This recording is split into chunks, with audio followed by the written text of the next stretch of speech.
澳洲顶个月底发生一桩家庭自残的命案，这是一个48岁负责人，请伊前翁的亲戚朋友食饭，伊伫煮食的时，料理内底有掺一款有毒的菇，尾也是造成3个人死亡，1个人有性命的危险。也过这个负责人是坚持讲伊唔知这款菇有毒，而且伊嘛讲伊家己嘛有食，若真相是如何，即马等待调查。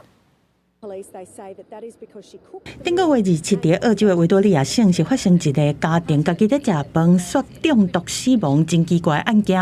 一个48岁负责人派特森，迄天是家己煮菜，请前翁的厝内人，但却伫咧煮菜威灵顿牛排内面，放世界上毒的蘑菇汁，一个死无仔菇，造成3个死亡，一个有性命危险。死者是伊的前大家官和大家的小妹，佮一个朋友在等换肝，意外互厝边拢惊着。 Devastated, absolutely devastated. Him and Heather were soulmates. They did everything together. I sat here crying. I'm going, it just can't be true. And I'm praying hard for Ian to survive.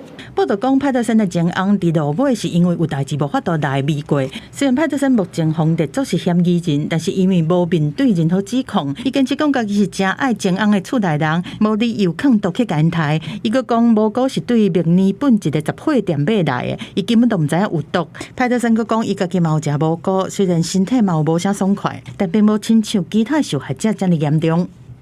这种死无仔菇常常是生伫个淡佮温暖的环境内面，外形常常防准是讲是会当食的菇类，若去食到肝含油脂，拢会受到严重的毒害。It's a complex investigation. It really is because there's a lot of medical.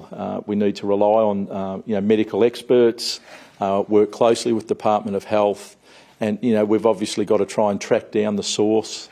Of whatever it was that was eaten, we presume at this stage it's mushrooms. 调查人员顶礼拜是抄找事发地点附近一个废弃物的处理场，要测试派特森弹掉的食物脱水机内面敢唔落毒菇。根据报道，派特森伫案发了后，随甲厝内这台机器弹掉，伊讲是因为惊失去2个囡仔的监护权才安尼做。国际新闻张如平编译。